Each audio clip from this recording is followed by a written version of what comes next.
Northbound, a train ride out of segregation. A literally cultured read aloud. Written by Michael S. Bandy and Eric Stein, and illustrated by James E. Ransome.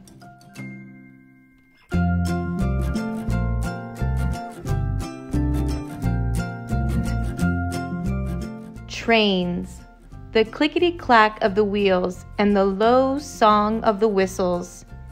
As the huge engines rushed by our farm, Granddaddy and I always stopped our work to watch and to dream of climbing on board a powerful train and traveling to distant, strange places.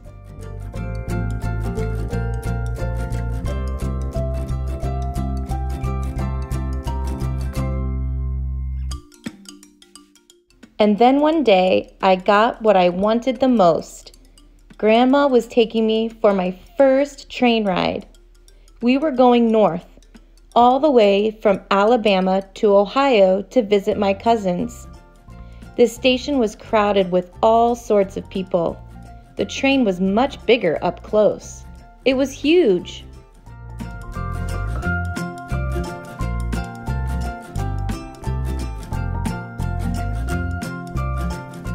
"All aboard!"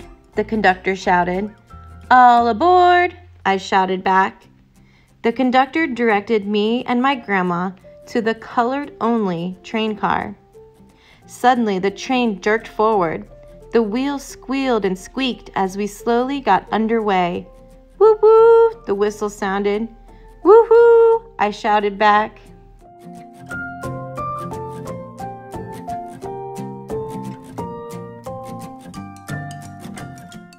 The train moved faster and faster. I pressed my face up against the window to get the best view. At first, we passed farms and little towns like ours. Then we sped through tunnels. We practically flew over bridges. Soon, we were zooming by places that didn't look like anything I had ever seen before.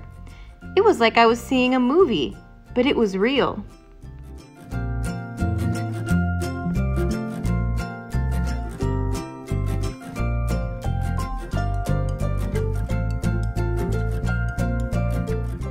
Now all I wanted was to explore the whole train. My grandma was so tired and fell asleep, so I crept past her and started up the aisle. The train swayed so much, I had to hold on to seats as I made my way to the front of the car. Through the window, I saw the boy who had gotten on at our station, but I was not allowed in his car.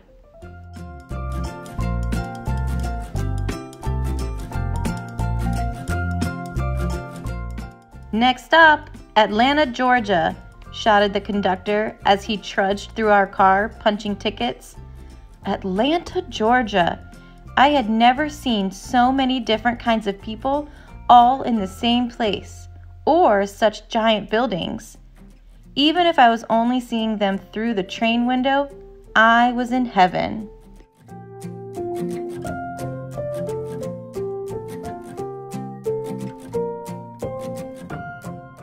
As we pulled out of the Atlanta station, the conductor came through and took the sign down from the door.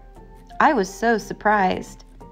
It seemed as if I could go right through to the next car now. I guess Atlanta had some different rules from home.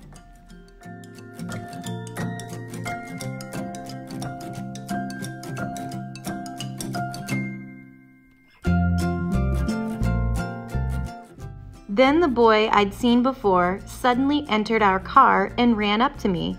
"Hi, I'm Bobby Ray," he said. "I'm Michael," I said. "Do you want to explore?" Bobby Ray asked. I looked at my grandma to see if it was okay. She nodded and said, "Y'all be careful now." "Yes, ma'am," I shouted as Bobby Ray and I raced to the next car.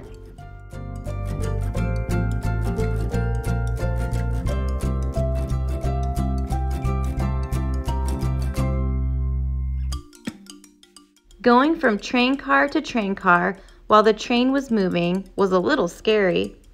It was loud and the platform moved back and forth. It was kind of hard to keep your balance at first, but after a few times, it was easy for us.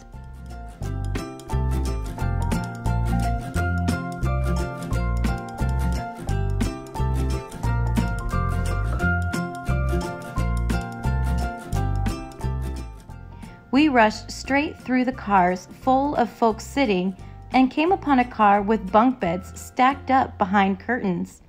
Amazing. People must sleep in those beds at night. Then we came to a car that looked like the fanciest restaurant I had ever dreamed of. A waiter there told us he had worked on the trains his whole life. I guess he'd been just about everywhere. This train was full of surprises.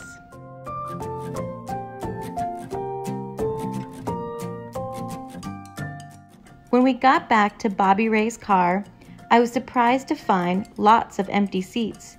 "Who's your new friend?" asked Bobby Ray's mom. "Michael," Bobby Ray said. "Go on, have a seat, Michael," she said. I sat down, and Bobby Ray and I talked and talked. Turns out Bobby Ray was just my age and even lived in the same town as me, though we'd never met before. That's probably because where we lived, there were schools for people like Bobby Ray and different schools for people like me. Bobby Ray really liked my collection of Special Green Army men. I sure didn't let just anyone play with them, but Bobby Ray was my new friend.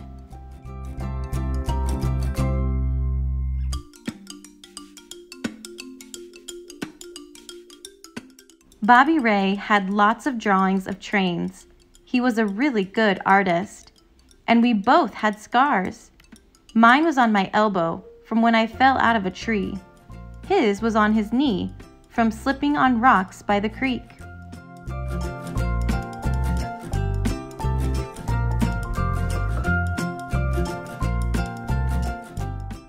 "I'm making something for you," Bobby Ray said.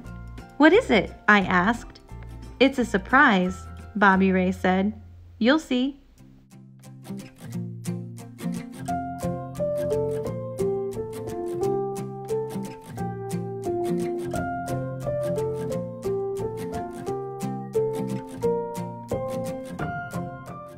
But then the fun stopped. The conductor shouted, "Chattanooga, Tennessee, next stop." Then he put the whites only sign back up in Bobby Ray's train car. Bobby Ray handed me a rolled up paper with a rubber band wrapped around it, but I didn't have time to look at it. The conductor whisked me down that aisle darn fast. "That ain't fair, mister," said Bobby Ray. The conductor just grinned and looked back at him and kept moving me away. Seemed like the rules on that train were always changing. It just didn't make any sense at all.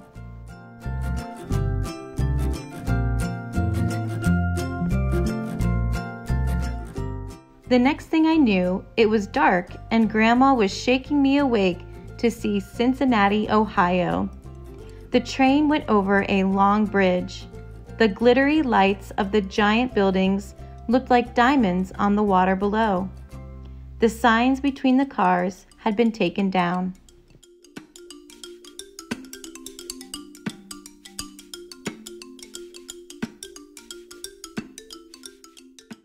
I didn't think I would ever experience anything as magical as that first train ride to Ohio. But I was wrong. What I was about to see would stay with me forever. In the drawing Bobby Ray gave me, I saw white folk sitting next to black folk in the same train car. Of all the surprising new things I had seen on my journey, that was the most wonderful.